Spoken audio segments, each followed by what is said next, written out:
Welcome again, everybody. So glad to see a good group here tonight. And I want to say a very special welcome and a short introduction to Shodo. Hello, Shodo. Thank you for joining us tonight. It is just great to see you. So yes, let me just do a brief intro on Shodo. Who sent me a PDF of her wonderful new book recently,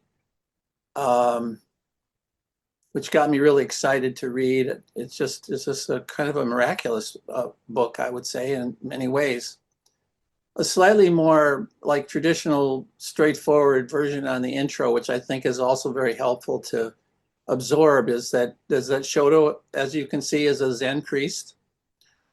She's an environmentalist, an author, an activist, and the founder of a Minnesota-based, but also a global community of volunteers devoted to translating nature's wisdom into activities such as land care, conservation, healing practices, teaching, and very much so direct action.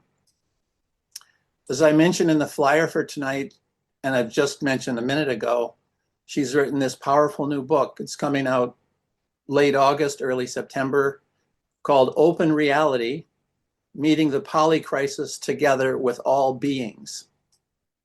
And there it is. There it is. Everybody should grab a copy.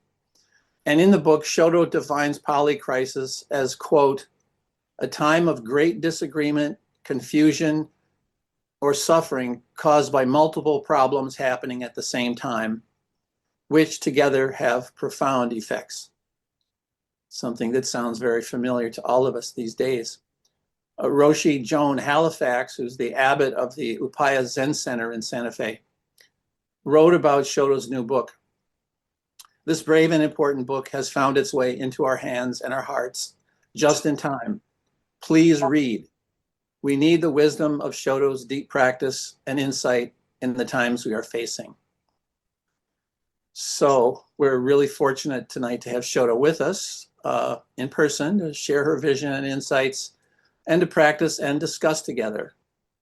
I know that Shodo will say more, but she's eager to have time tonight for us to share our reflections, our thoughts, and where our minds and hearts go in response to her teachings and her sharing. So with that, let me turn it over to you, Shodo. We'll go tonight till around 8:30 or so, something like that. So. Hey, thank you so much, Doug. It's always interesting to hear what people say about me. Doug wrote my bio, and I looked at it and I said, "Oh, that sounds okay." So it's like, I mean, it's really fun. I get so tired of writing my bio and writing everything. So he asked me to start with guided meditation, and I would like to do something a little different. Oh, I'm just looking at Angie. So please settle into your, relaxed, upright sitting position, whatever you do. If you're not sitting up, that's okay too. But let yourself settle down, and I will just read a few things and just let them flow through you or wash over you.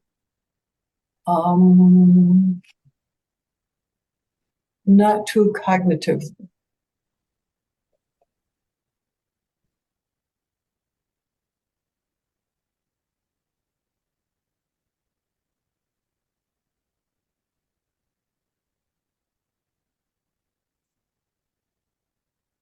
Our bodies are water, moving with the ocean tides.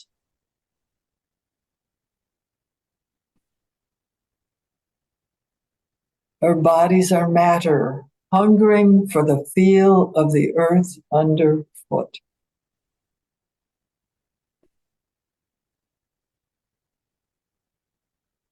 Each is a cousin of the microbes in the soil and a relative of the bur oaks up the hill.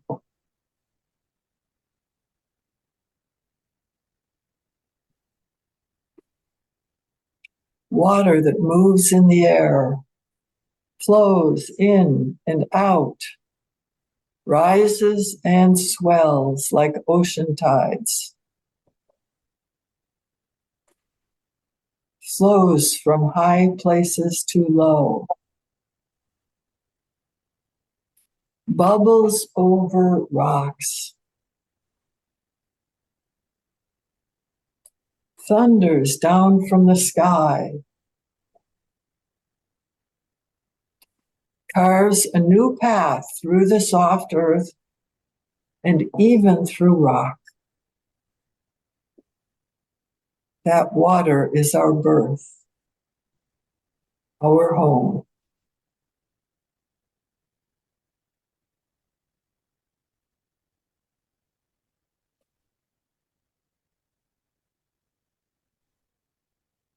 Each body is multitudes, 39 trillion microbes among 30 trillion cells. That alone must give pause to any dream of independence. More, my body is the frog perching under the leaves of the yellow bean plant, the fly buzzing my head,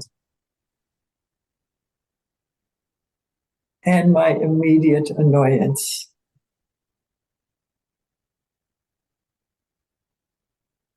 The spider, thin and graceful, in a corner of the bedroom. The other, thick and black, on the wall of the hallway, moving too fast for me to take it outdoors.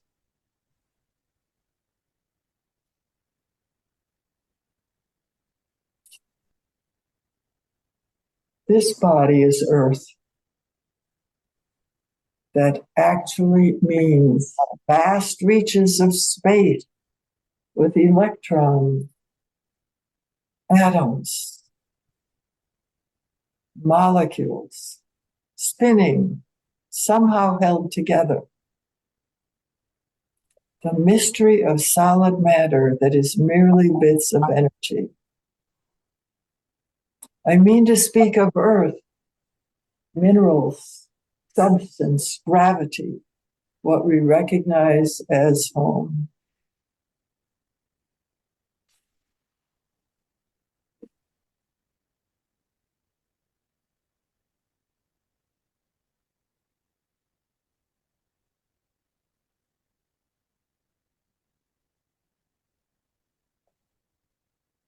This body belongs here. The winds blow through, the tides move, the earth holds, and some spark of awareness makes its home in this one body called mine. In these bodies, we call ours.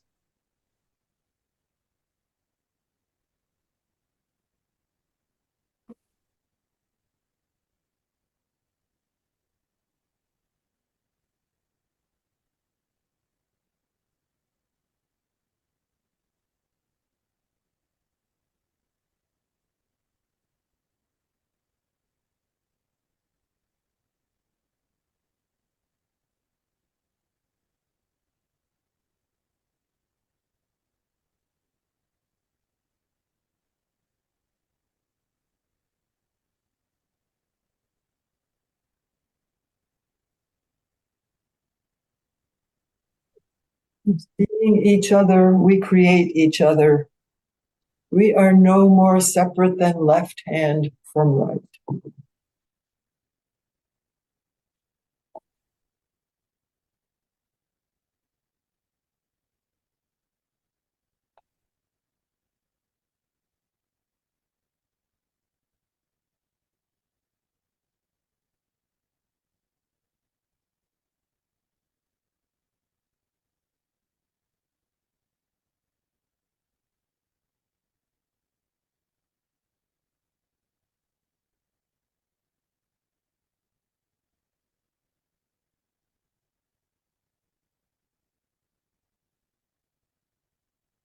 Everything lives us.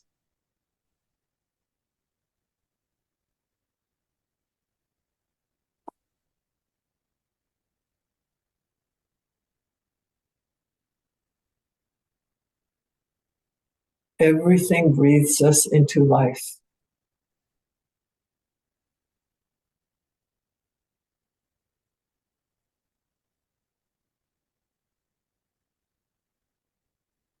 Everything witnesses us into being.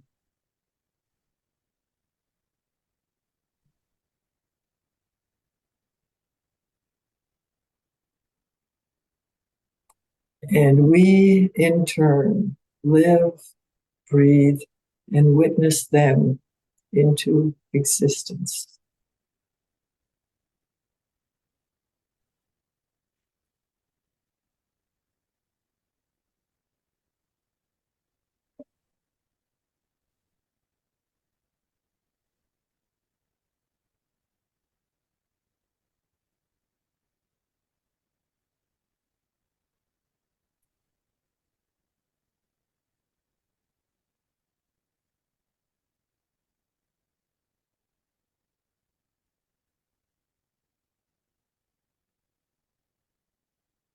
Things arise and things fall, dependent on each other, linked together irrevocably. We are neither separate nor permanent, but completely embedded in the web of life. With a spark of awareness in this individual being, as in other individual beings.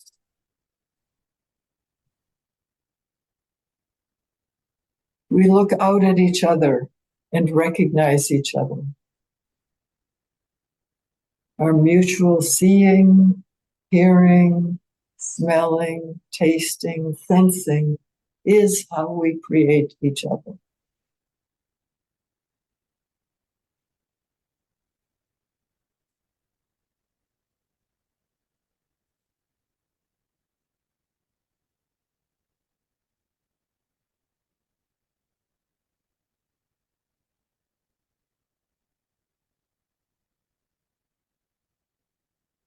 Space is alive. Everything around us is alive and conscious.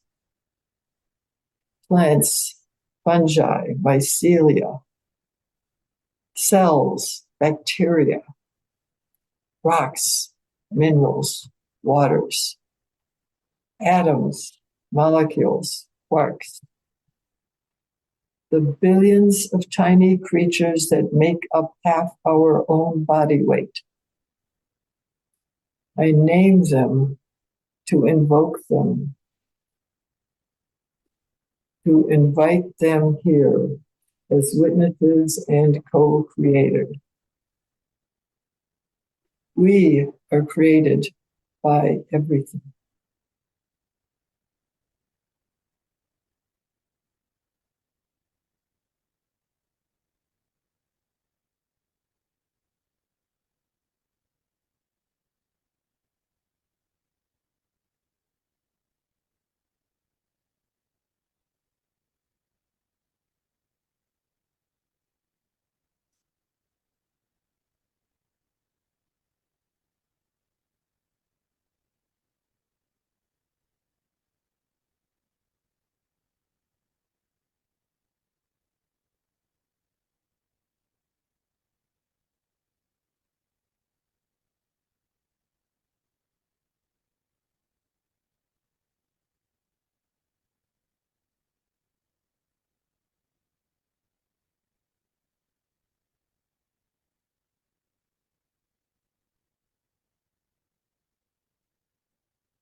completing this guided meditation time with words from David Abram.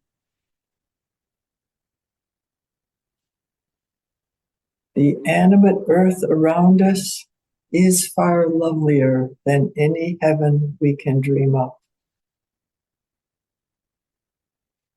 But if we wish to awaken to its richness, we'll need to give up our detached spectator perspective and the illusion of control that it gives us. That is a terrifying move for most over-civilized folks today. To renounce control means noticing that we really are vulnerable to loss, to disease, to death, yet also steadily vulnerable to wonder and unexpected joy. For all its mind-shattering beauty, this earth is hardly safe. It is filled with uncertainties and shadows, with beings that can eat us and ultimately will. But we can't master it. Never have, never will.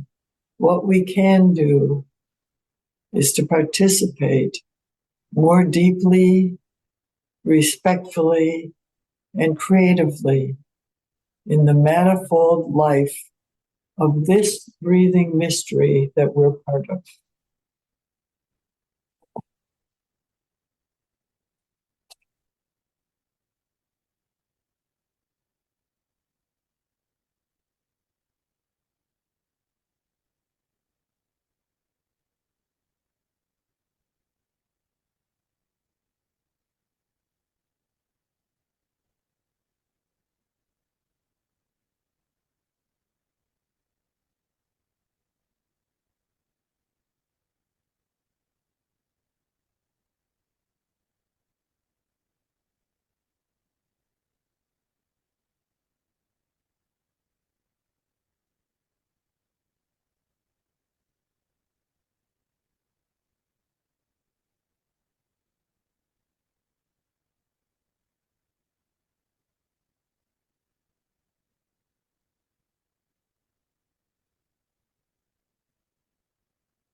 Hello. I didn't bring a bell. I didn't even think about a bell. So I would invite you to come back, and we'll do the other part of this.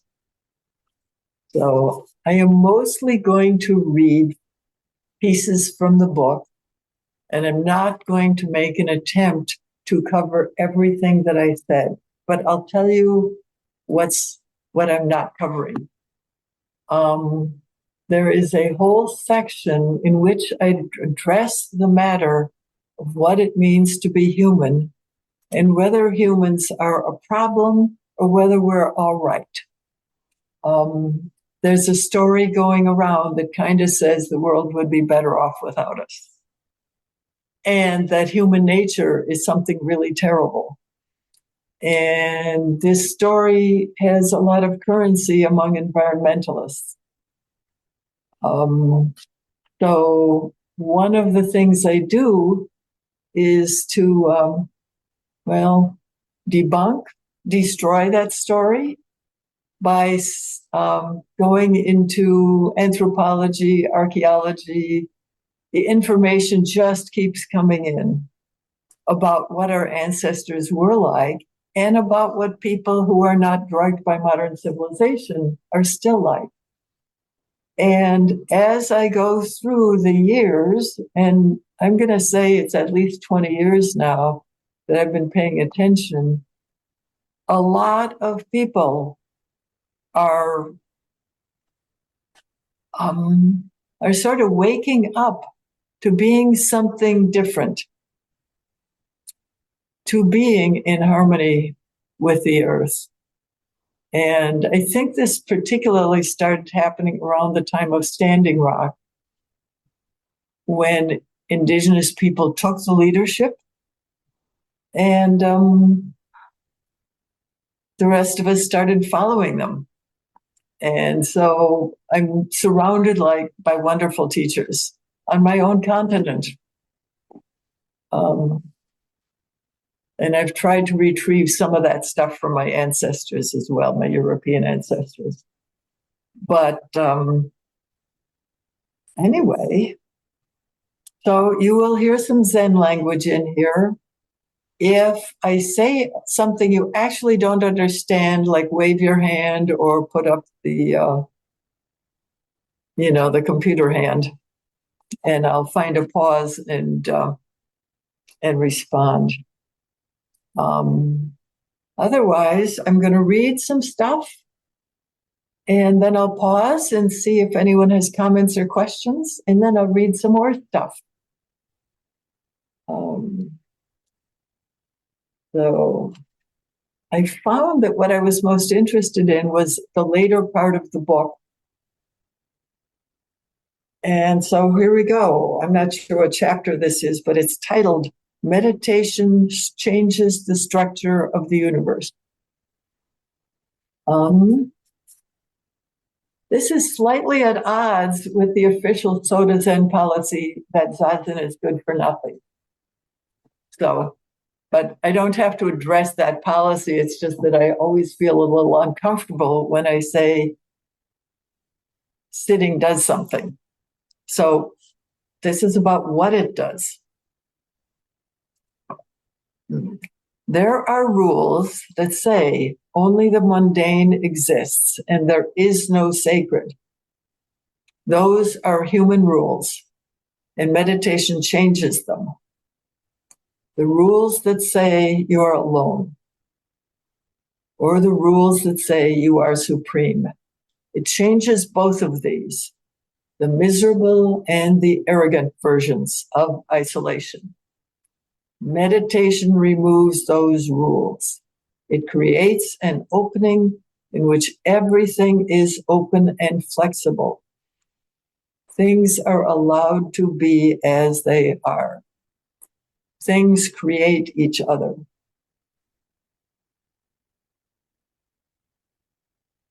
In meditation, it's possible to receive the creation of all the other beings of the universe. Not just the devas, but the rocks and waters too.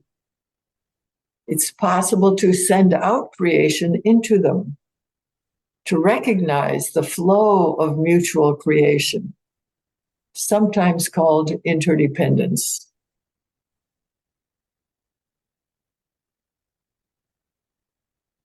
In ritual, I think we offer a structure to the universe. We prepare ourselves through rituals of purification, ceremonial hand washing or smudging, incensing our robes, making prostrations. And then we enter a space ritually created and named as sacred. We say the names we've given to those great forces, and we honor them. We offer energy to them in the form of chanting or actions. We express gratitude, the most powerful of all mental states. We express praise. We feed the spirits or beings or great forces, whatever we call them. We describe the nature of this relationship through our chants or prayers, or through sermons, dharma talks, or stories. And we ask for help. The relationship goes in all directions, so ritual includes both offering and asking.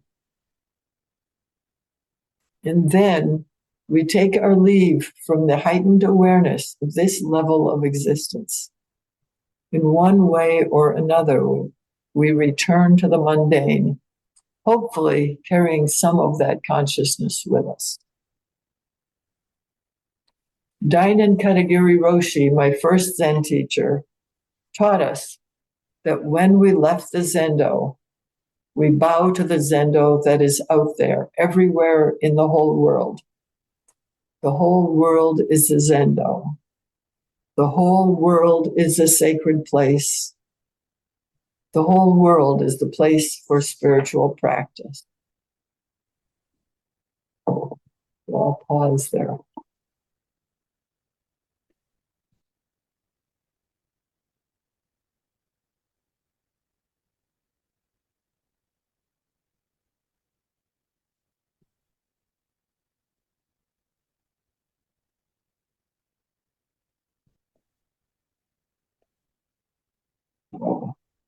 I remember as a child running across the dewy grass on an early summer morning for the sheer pleasure of muscles engaging in the sweet air in my breath. I remember turning cartwheels on that grass over and over again for hours, trying to master it. For the pleasure of my body on the earth and the experience of engaging muscles in action. And I remember going every spring into the wild spaces, looking for the iris that I had found there just once. The most beautiful thing I had ever seen. There have been many such most beautiful things since then, but that may be the first time I had the thought. Delicate petals arching up and curving down, the shades of lavender, and the fragrance. 2 plants under the spruce trees, a few blossoms. The next year, I searched for weeks, but they didn't bloom until May. I memorized the time as well as the location so I could find them again every year until we moved when I was 12.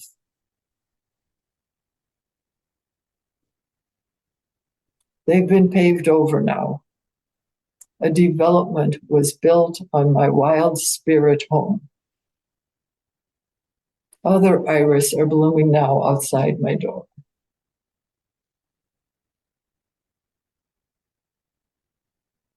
The one wild place that nobody can take away from us is this body and mind, and it is wild. The human body contains more than 10,000 microbial species. In their 3% of body weight are thousands of characters that are not us, that are untamed. To be healthy human animals, we need them to stay wild. In this space, efforts to control simply don't work. I won't say anything about the mind being wild. If you think your mind is under control, you're probably spending a lot of energy keeping it that way and not even noticing.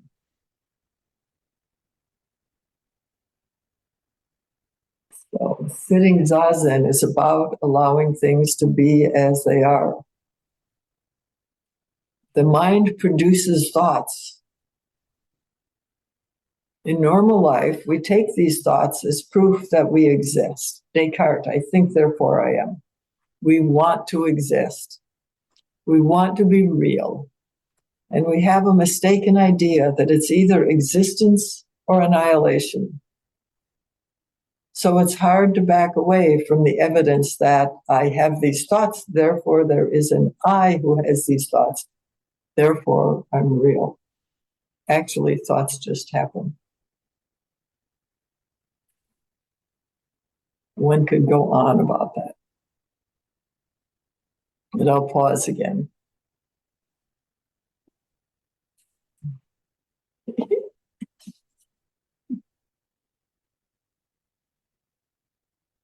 People think Buddhists see everything as illusion. It's an understandable mistake. The illusion, actually, is about permanence and absolute existence. We do exist in change. We are created every moment by things around us, as well as by our past. We are real. I admit that to me, an apple tree is more real than a cement wall. So I use the word real in a biased way. The cement wall is also changing. It's just hard for us to notice. We are alive. We are life. We are change. And we are completely interconnected with everything.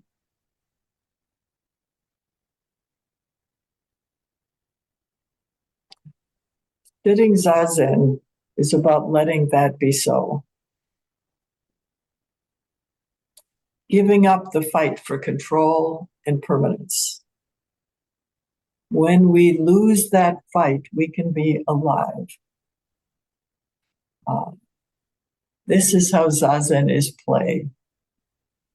I had a couple pages about play that I didn't bring here, but all of that was about play.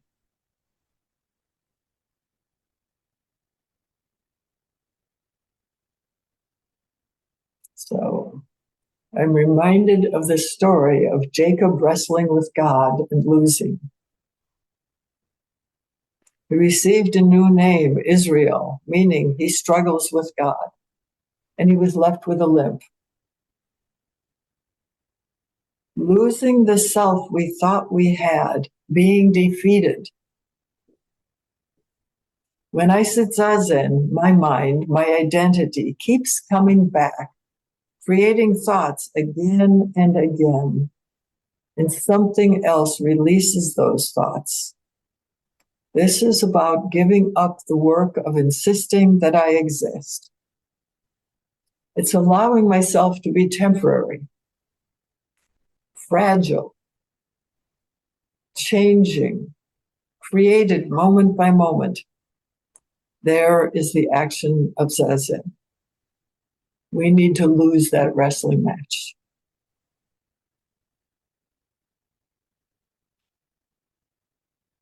Who plays? The small child with no obligations or duties, and the one who is not afraid. This discovery of rattlesnakes in the blackberry fields almost destroyed our play. Yes, we then wore rubber boots to protect ourselves, and we learned to make noise and to look down. And that made the time less joyful. Bringing berries back for the family, for pies and cobblers and eating and jam, that never interfered with play at all. Zazen is play, and the structure of reality is different in play. It's not brutal. It's not full of rules except laws of gravity and physics, like falling hurts and ice is cold. So, more about the structure of reality. So, the first thing is that to a large extent, we create that structure. Not completely.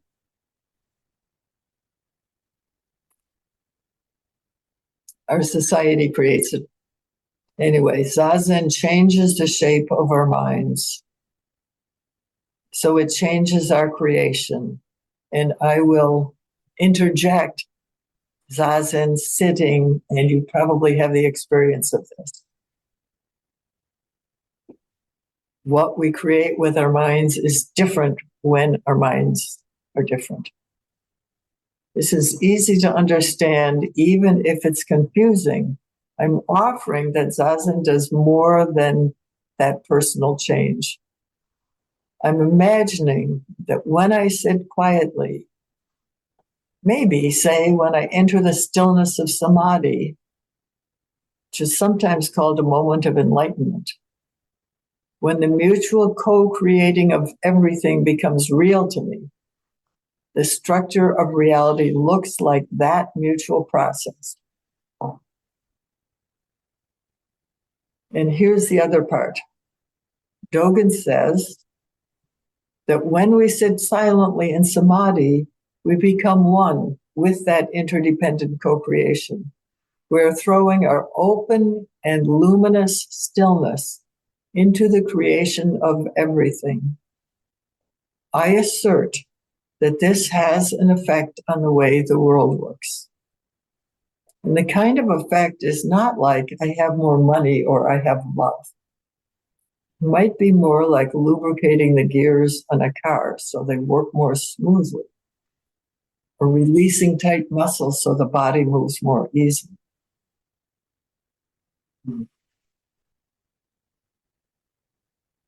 What's different between a day that you sit and a day that you don't? I notice a difference. And it's kind of like the body and the mind move more easily.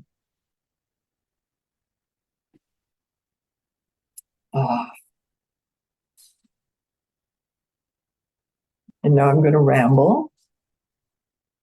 So many of the Buddhist chants claiming magical powers are chants of gratitude and praise. People from other religions attest to the same. Gratitude is a root source. Gratitude restructures the world.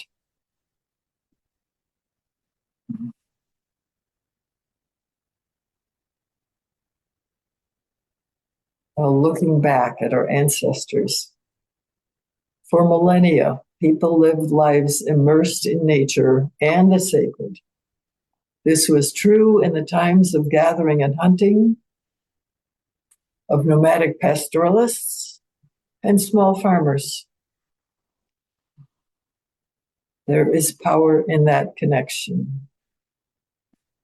Just as deep meditation changes you and thus also your community, communal joy and ritual transform a people.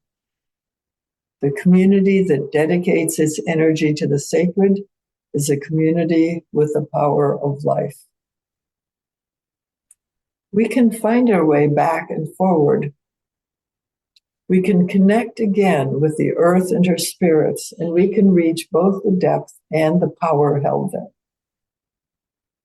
I propose to you that what worked for thousands of years could work again, not in some magical way, but as the power of life, like the power of a healthy immune system to defeat infection.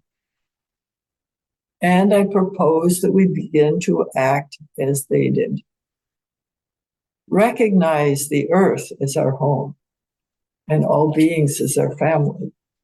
Treat them well. Work for their well-being and partner with them in the common cause of the well-being of the biosystem, of all of us and each of us. Join the alliance that both defends and restores life. Make offerings and prayers. Settle into the stillness of deep meditation. Stop interfering with things as they are. Place ourselves in the hands of all beings. Allow ourselves to know the more than joy that results. Gather together to chant, drum, dance, sing in a sacred manner. Allow ourselves to be carried by the communal ecstatic ritual, released into the power of all beings.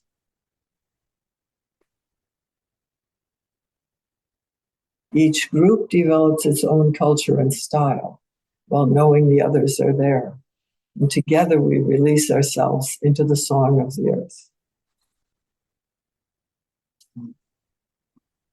And I'll pause again.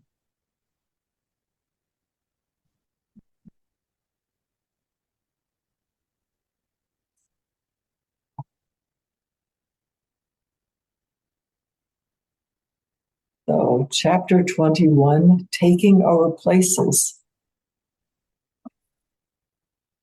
And I'm reading practically the whole chapter. Here we are, inescapably. Around us and within us, there is chaos, division, anger, fear, madness, people refusing to speak to each other, arguing true and false, enemy and friend, right and wrong.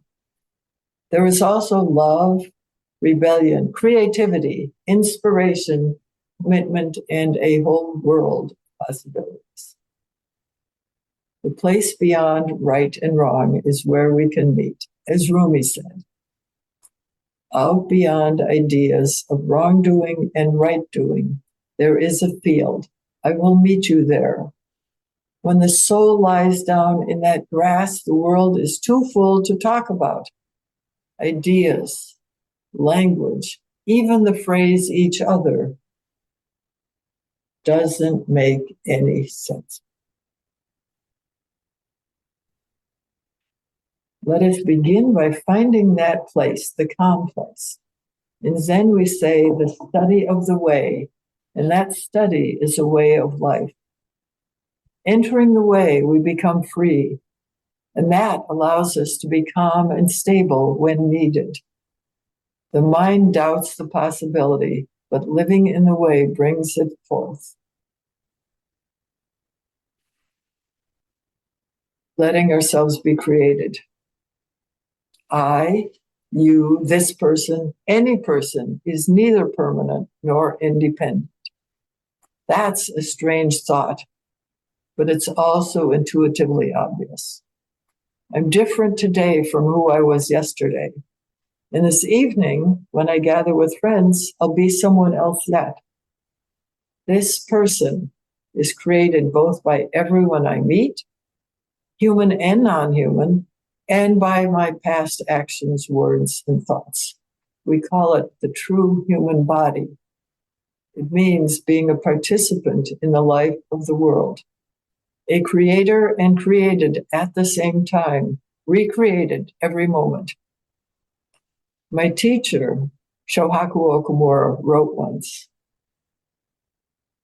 our lives are patterns of the fabric produced by the loom of time and space. When we see the individual things, each one is impermanent, constantly changing, without any fixed independent entity. But this work of weaving continues. Our life is a result and a gift from people and things from the past. What we do now influences later generations, whether positively or negatively. The loom is weaving the ancient brocade of eternity, while the spring is new, fresh, and different each year. The spring of the entire heaven and earth is manifested within a tiny plum blossom in the cold air. The tiny blossom actualizes the spring of the entire heaven and earth. All individual things are working together as a whole, without anything being excluded. There is no observer and observation from outside.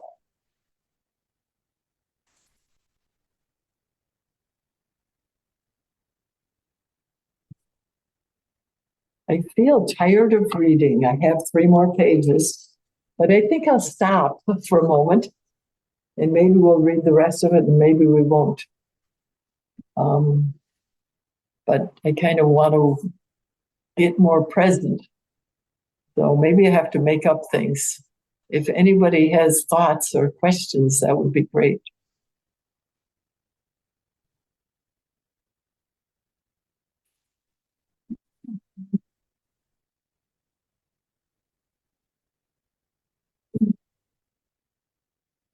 Well, I've got a question. Yes? Well, there's so many things that you're saying, Shoto, that are so rich with, and in depth and invitations, to meditation. There are a few things that you said that caught my attention and caused a little, it stirred some curiosity. Like one thing you said from the Zen tradition. I'm not sure if this came from Dogen, but the line was, "Stop interfering with things as they are." Ah, And I know that a big part of your approach here is direct action mm, against what is harmful that is going on. mm. But what is harmful that's going on is also a part of things as they are. So should we not interfere with that?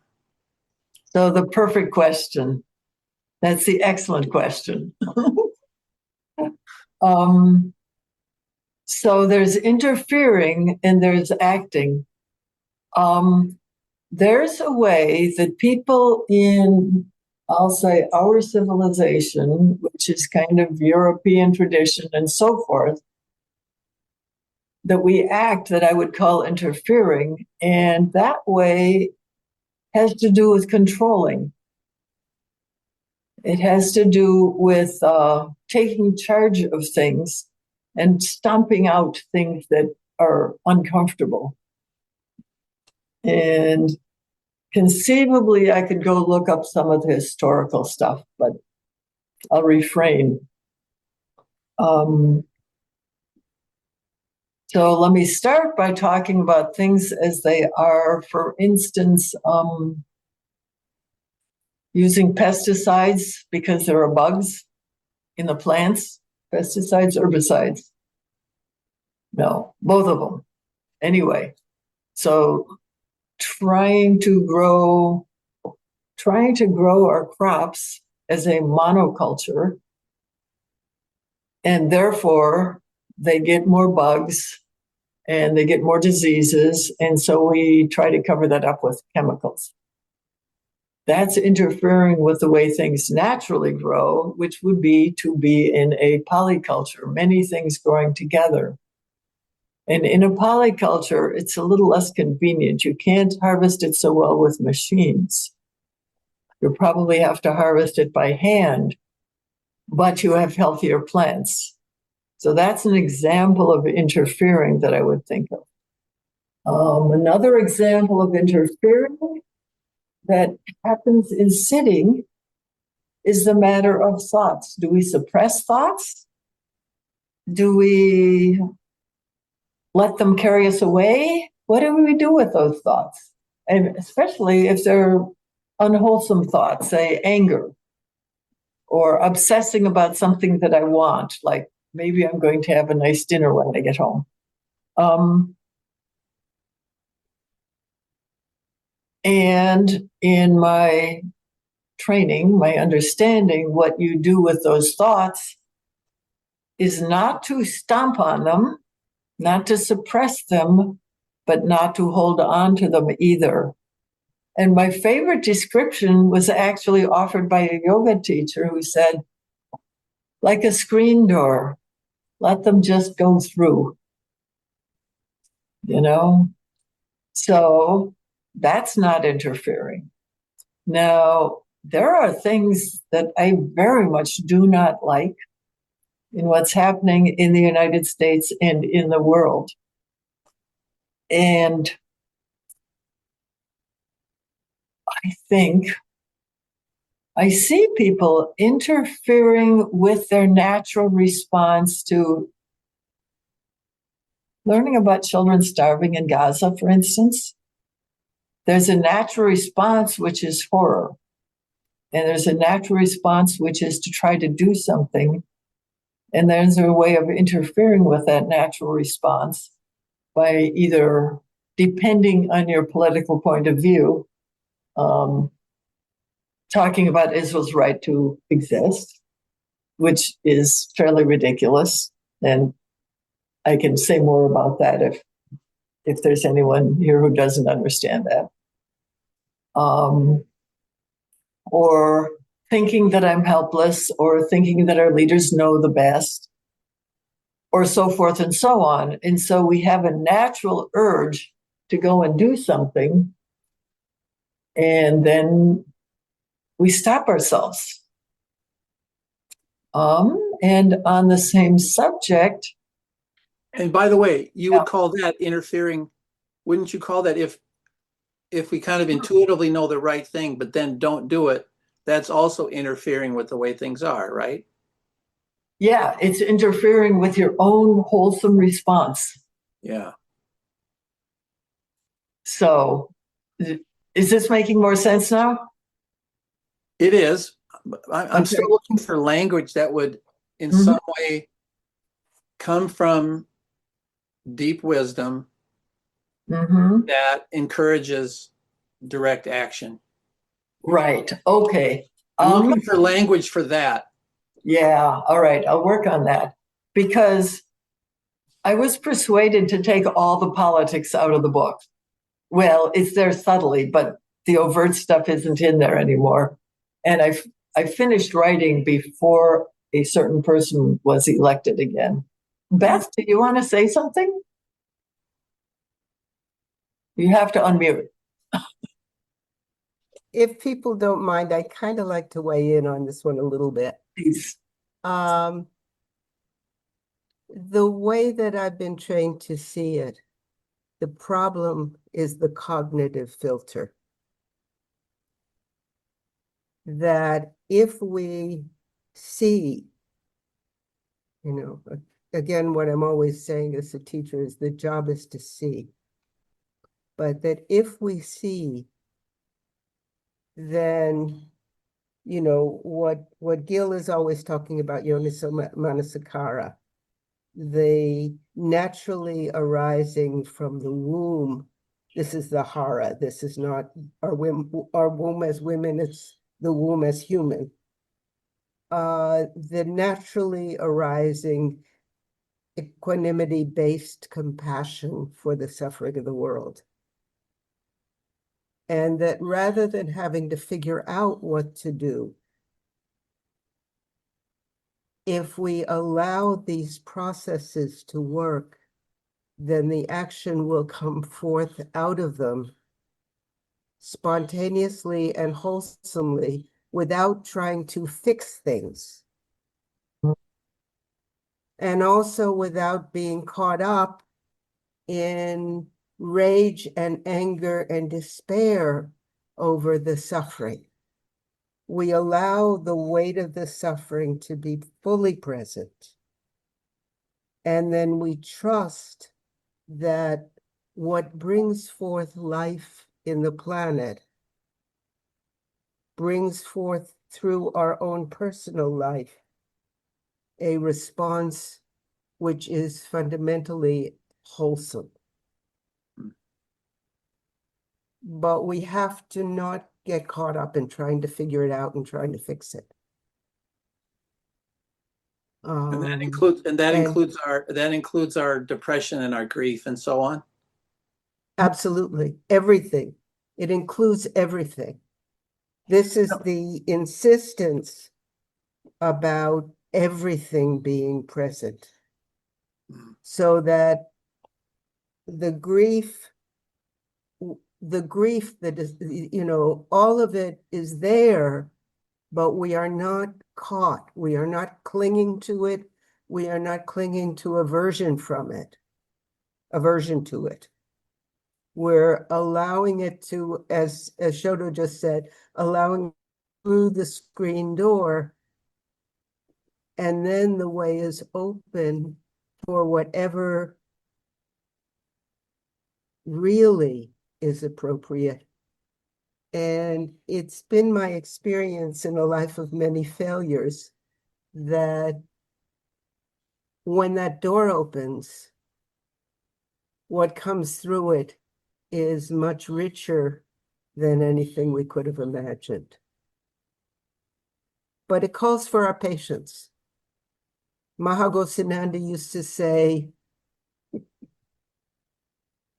truthfulness, forbearance, and gratitude are the three pillars that hold up the world. And he used to do this with cups, and he'd have three cups, and he'd put one on top, and he'd pull one out, and it'd all fall apart. And he'd say, you take away any one of them, and the whole thing collapses. Well, I wish But they would have, I oh, go think, ahead. I think that when we are dealing with atrocity and suffering of great magnitude, that regrounding ourselves constantly, for Shodo, I think the term is emptiness. But regrounding ourselves in that space from which compassionate action emerges is what we do, rather than trying to fix it. And however that winds up expressing itself, and it will be expressed from our circumstances and our karma and our sankara and all the rest of it, however that expresses itself, what will distinguish it is its fundamentally wholesome character. And success and failure is not ours to decide. All right. I just What's want ours to, to you have a Yeah, lot of experience. You have decades of experience working for destitute and sick people in Cambodia. So and I also think, people in Palestine. yeah, Yeah. I worked in Palestine before I went to Cambodia, and I'm working on it now. yeah. Yeah. So anyway, that wasn't intended to stop you from completing your sentence. You know, So, what I know is that I struggle with these things every day. yeah. So, Beth, I mean, I would have said that, but, I mean, you have those decades of living with suffering, and I have, I basically have a first world life. And I am just now, it's like, it's finally coming closer to me. This morning I got an email from a friend at the local Buddhist center who is raising money to help his parents go back to Mexico. He doesn't want them to go back to Mexico. They have just figured out it's better to go now under their own power than to be deported because they're, after all these years, they're still not citizens. Mhm. And I'm like, I mean, I have other people, it's like, please don't take them. Please don't take them. So Yeah, it's yeah, coming much closer. yeah, yeah. But your own life, if you may permit me to say this, in spite of the structural privilege, has always been lived with a profound commitment to and deep cognizance of the need to relate to the world, or to the, I say external world, but it's all experiential, so there's no external in that sense. Yeah. But that you have struggled at the depth with these questions for as long as I've known you, and I'm sure much longer. So the fact that the structures of our life are different and our ways of expressing it are different is, in that sense, an exemplification of how the multiplicity of response works.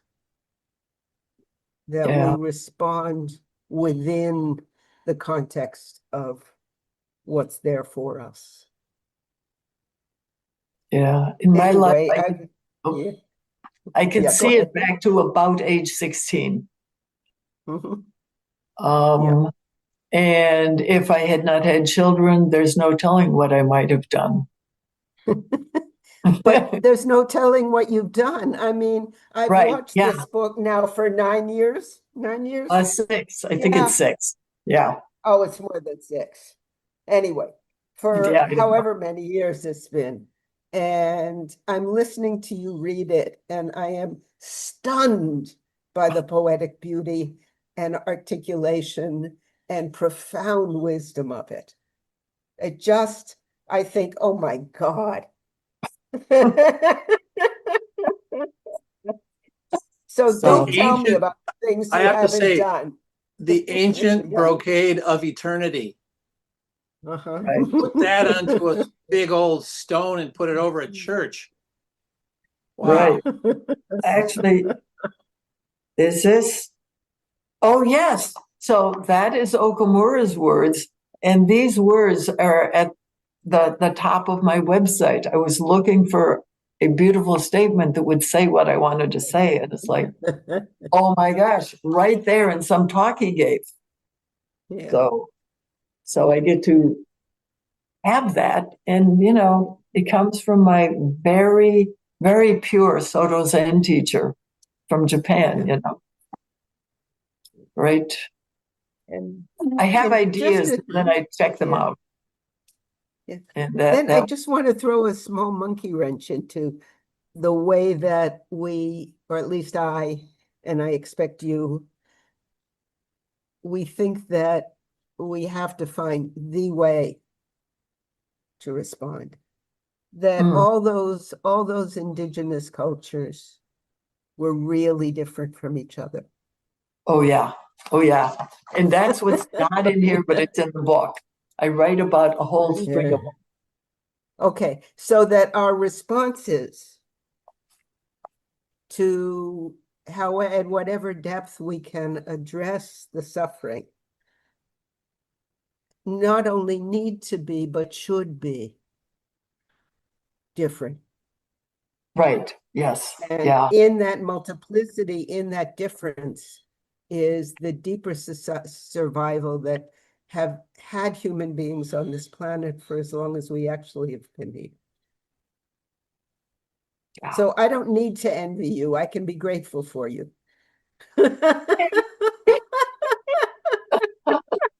Ah, and so what I'm thinking is I will again and again and again think, oh, I'm not doing enough. I should, mostly it involves, I should be getting arrested. I should lock myself down to a pipeline. And, you know, if you do those things and you're old, you get extra points. Yeah. But every time I think about that and compare it to what I'm doing now, I continue doing what I'm doing now, which right now is working Mhm. on the, and well, Yeah. it's promoting the book. It's like, oh, using Okay. the book to encourage people to actually form a relationship with the beings that are not ourselves.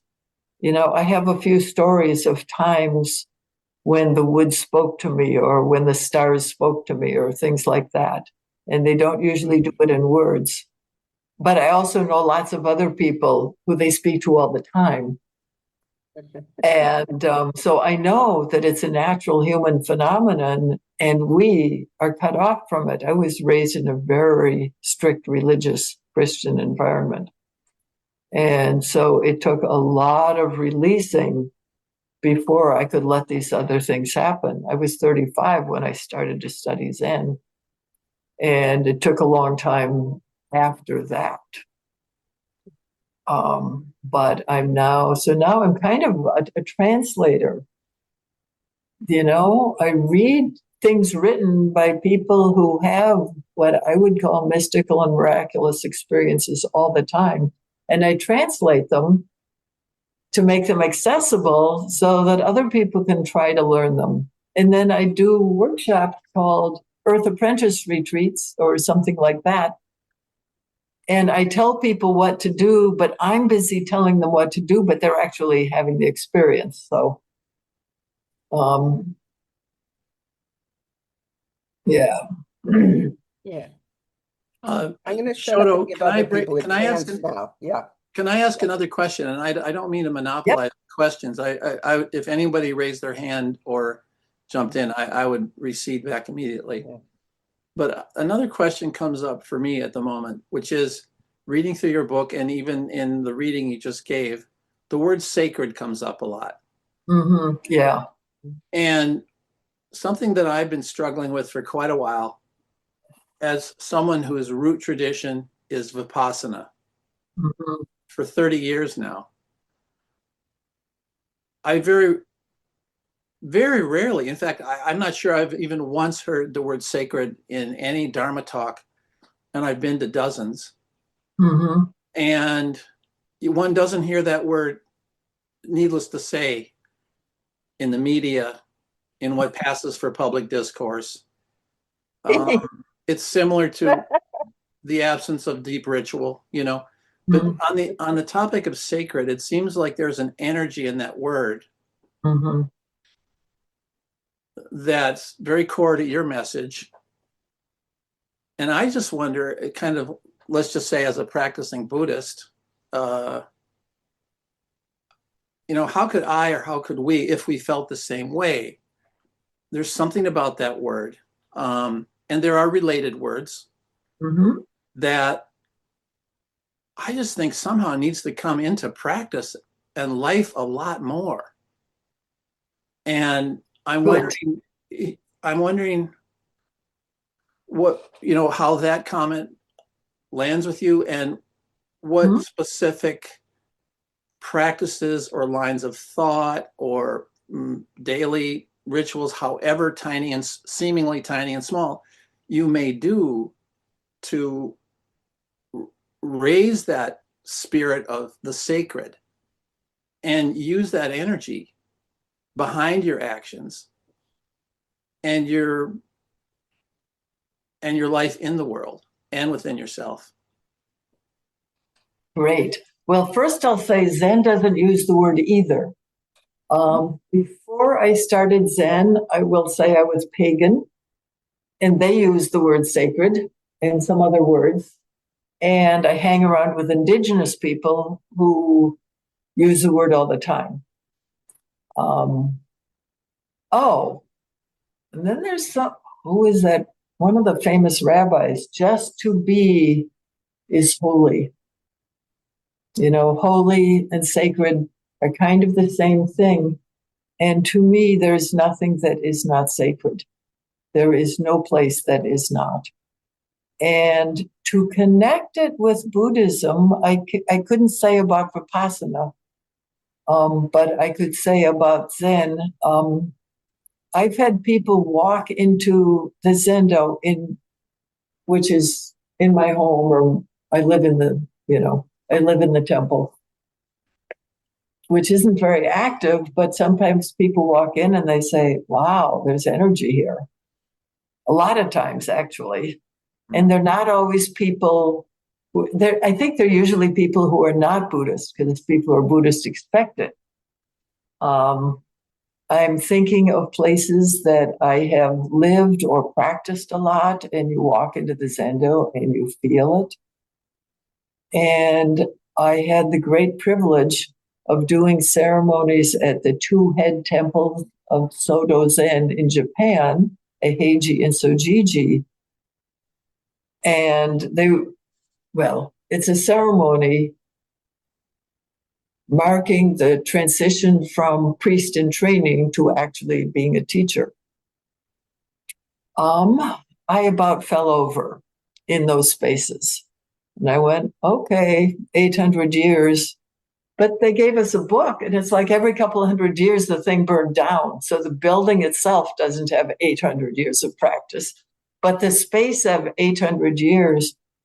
And I suppose you could be not sensitive enough and not feel it, but I sure felt it. And so that's the language that's the experience that I would call being in a sacred place. Now, the things that I do, I'll tell you some things that I always do, and then I will tell you the things that I would do if I weren't busy doing stupid stuff on the computer. Pretty much every morning, I get up, I put on my robes, I go to the Zendo, and I sit zazen. Often I do 3 prostrations before the altar. I light the candle. Oh, I bow on my way into the Zendo. I bow to the cushion before I sit on it. So Zen has lots of these little rituals. And there was a time when I was annoyed at them. And I've gradually come to really get at what they do, you know. Oh, so I'm allergic to incense, but, you know, purify your robes with incense before you go into the ceremony. All these little things. And so sitting in the way that comes from my tradition. And then I have a ceremony that I do, a service. We call it a service. And I would light incense, but I don't. But I go to the bowing mat and I do 3 prostrations and I chant the Heart Sutra and I chant the Dahishan Dharani. And then I chant, it's called an echo, but it's a dedication. And I wrote my own dedication. You have to learn to do that. And so I made it the way I like it. And so the energy that you raised by chanting is dedicated. Well, traditionally, we would say the merit you created by chanting, because in Buddhism, we create merit. But currently, people are saying, oh, the positive energy created by this assembly, blah, blah, blah. And then you dedicate it to wherever you want to.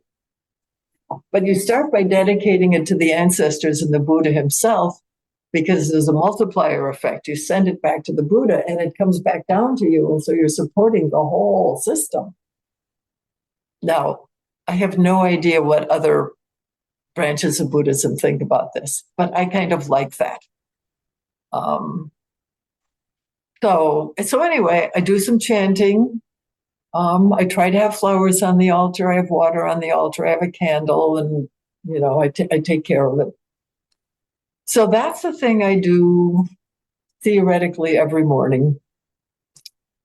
And then every now and then I do a retreat, and I like it if I can do the retreat with people, but I will still do it by myself. I also, there are some places on the land. I live on 16 plus acres.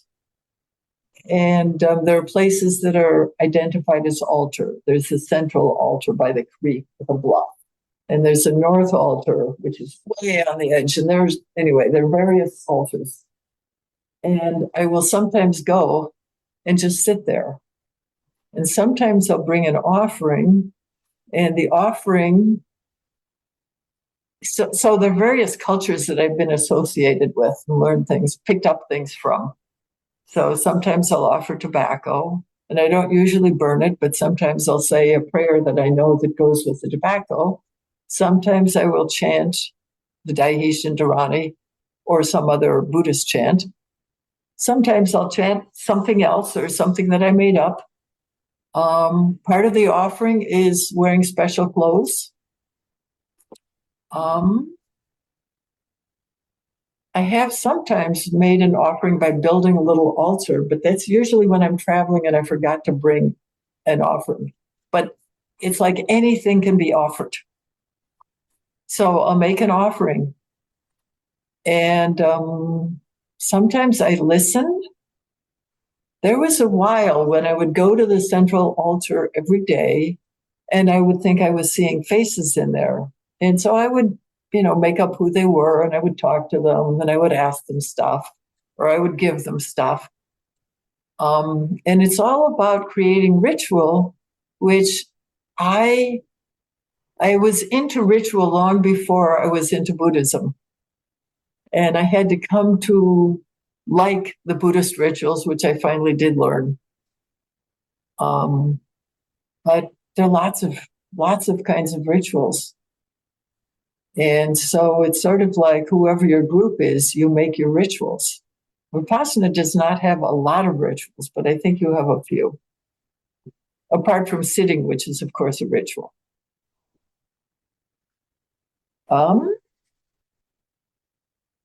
What else? Right now, there's a little shed that we're hoping to turn into an outdoor zendo with screens, because in Minnesota, you have to have screens. Doug knows anyway. But meanwhile, I've been up there and you put energy into it, you clean it up a little bit, you pull the weeds, you smooth out the floor, and then you have to do it again. And I have so this is a long process, but every process of creating the sacred space is a process of giving something to the land, to the spirits, without really asking for anything in return. You know, I ask to serve them, and I know that serving them serves me, but that's getting a little too theoretical. It's like you can't separate between serving someone else and serving yourself. And there's a tree right by that shed that I've gotten kind of friendly with. And for a little while, I was going out there and sitting with it all the time. And I often bring a little tobacco and offer it. Because tobacco is the offering that goes with this land that I live on, you know, or sage or sweetgrass, but tobacco is easier to come by. So, and I don't know all their meanings well enough. So it's like I'm a beginner in that language. And how do you connect these, let's call it private rituals, to that part of your life that you've devoted to and get really active in when you're, let's say, protesting a policy or confronting authority or an institution in things like sit-ins or collecting signatures or doing nonviolent protests? How do you connect the private and the public? Oh, that's good. And there are some things that I'm supposed to do that I don't do. Like I occasionally sign petitions, but I just was like, I don't have a lot of energy for that. There's a thing I did so long ago. I'm not even sure I was Buddhist yet then. I think I was a witch. And it was about, they were sent, the Minnesota National Guard was being sent Venezuela. Ah, darn it. The country where the Contras were and the Sandinistas were. And they were sending the National Guard, and all these protesters were down at some steak place in, I don't know, Minneapolis or St. Paul. And they were marching and marching and chanting and shouting and stuff like that. And I didn't feel like shouting was the energy that I wanted to do. And so I went over in a corner, you know, and they were going around and around in circles. And I was over there feeling the energy that they were raising, which was a lot, and channeling it into the earth. I had some kind of a stick, but I don't remember what it was anymore. I just remember that I had it. And I remember that somebody asked me what I was doing, and I said, I'm taking this energy and I'm sending it. So that was, I did that. I did not do that as a Buddhist. I did it as a witch. Because that was, and when I named myself as one, what it meant to me was I'm going to work with energy. I'm going to acknowledge that energy exists and can be used, and I'm going to learn to use it. And then I walked away from all that for 30 years or something. And I'm now reintegrating it. What else? So, you know, line 3 in the pipeline here. I have been to things. Mostly I haven't done them because I had a job that I had to go back to. But, you know, they pick a spot and they build a sweat lodge on it and they hold ceremonies. And then when the police come after them, they say, we're doing ceremonies here. This is a tradition hundreds or thousands of years old. And so forth. And so they have this little negotiation, this little bit of publicity about how land is sacred, and you really should not be ripping it up and destroying it in this way. I did walk along the Northern KXL route in 2013. And I had a staff that was like a Jizo staff.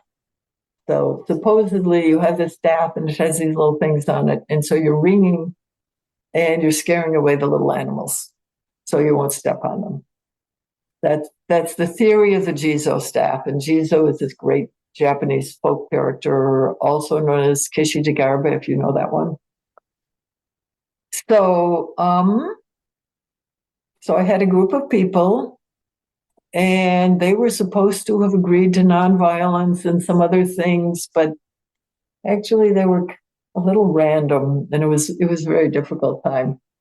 But every morning I sat and did service and made a little altar, and occasionally somebody would join me, but not mostly. Or there were a couple of people who would join me.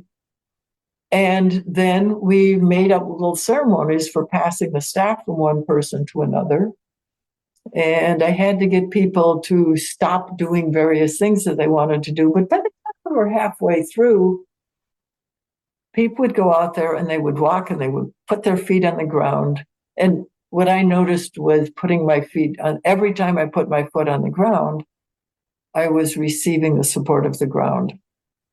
And then after about a month, I was like, oh, I put my foot on the ground and I'm putting energy into the ground.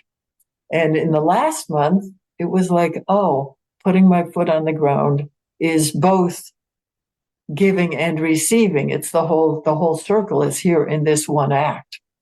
Mm-hmm. And on the very last half day, I taught people metta. I don't remember I told them about it, and then I gave them a line, and we walked slowly and silently, and they got into it. And so that was the best. And we had a closing ceremony. So that was, now we were deliberately staying legal there. We had some confrontations with police who either didn't like what we were doing, who assumed that we were horrible hippies, something or others. A lot of people thought I was a man. Just because of this, I don't look like a man. But I was a man in a dress, and that was not very good. Anyway, where am I going with this? So it's sort of like you figure it out. And so it's like we made some little ceremonies, and I would do better now. That was my learning event. And we talked to people and we asked questions of people, and then we had to make up things to say about what we were doing. And somebody said, well, it's kind of a prayer walk. That was pretty good. So we said it was a prayer walk. And we said, no, it's not your pickup truck we're worried about. And everybody could get against, I said, people who fly to Paris for the weekend shopping.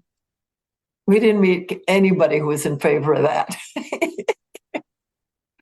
But finding ways to talk to people so that what we were doing made sense to them, boy, that was hard.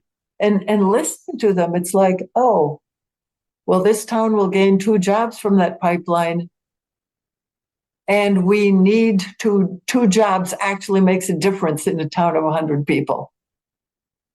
Mm. I mean, we saw the damage done by modern farming and by capitalism and by all that stuff. And we saw people struggling to find a way to live. And it was one of the great learning experiences of my life.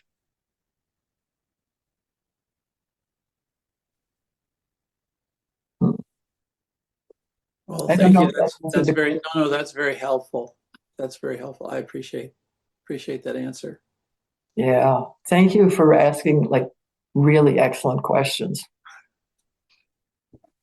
Oh, maybe my journalism training is coming into play a little bit there. Oh, yes. Very good. Well, we're getting close to 8:30. Yeah. But before I make my little end of the talk, comments and sharing the merit. Is there anything you'd like to share at the end, Shoto? Oh, um, let's see. So I want to say that the point of all of this is that we can, in fact, live another way. And the fact that brutality is happening around us and hurting mostly other people, but it will get to us eventually. It's like we need to find ways to stand up. And my choice, my core way to stand up is to ask for help from the thunder beings and the forests and the oceans and the rivers and the rocks and so forth. And I can't say, I always feel a little strange when I say this, but I'm impressed by how many people understand me. So I have found the courage to say it. It's like we have had probably 800 years of being trained out of the mystical and being trained to only believe in what's rational and materialistic and cognitive and capitalist. And we have to undo that training if human beings and the earth as we know it are going to survive. And I'm in favor of the earth as we know it surviving. We can do better. So that's my applied Buddhism. So, well, thank you so much for that, Shoto. And before I do the little sharing of the merit to close tonight, let me just remind folks that if you'd like to support Shoto in the work that she's doing, you know, the link to her book, such a great book, is in the flyer. And as well, if you'd like to offer dana in the Buddhist tradition, there's a PayPal link and a Venmo link. And if you don't like doing things digitally, there's also a mail address if you'd like to send a check. That would be made out to me, Doug McGill. All donations that come in, of all the donations that come in, 70% of the donations would go to Shoto, and 30% would go to Monday Friends. And let me just say, for the sharing the merit part, we usually close on Monday nights by bringing up that wholesome and entirely natural and spontaneous inclination that comes to us to pass on whatever is good that comes to us to others who need it. And so much wisdom tonight, so much big love tonight, so many practices which one could call healing. And it is our deepest wish that whatever portion of these came to us tonight through Shoto and the questions and all of our presence be passed into us deeply and is shared after that through our thoughts, words, and actions to all beings. May all beings be without suffering. all beings be happy. I forgot something. Please. I'm sorry. I'm going to be traveling with a book tour. This fall, well, I'll be around Minnesota. This fall, I'm heading east. I'll be in New England on the East Coast. And come back to Minnesota. Anyway, it's on the website, so you can look it up if you want. Next year, I think I'm going to be up on the West Coast, and I've already made a promise in Chicago. So I don't know where I'm going next year, but anyway, I love to talk, and I love to visit and do stuff with people. So invite Well, me if you're interested. that's fantastic. And thank you so much for making one of your first stops here with us tonight. Oh, thank you for your incredible welcome and your support and encouragement. Yes. Okay. We'll keep your eyes on all that you're doing, Shoto. And again, thanks everybody for coming tonight. And we'll see you all again soon. Okay, Take care, everybody. thank you. Good night.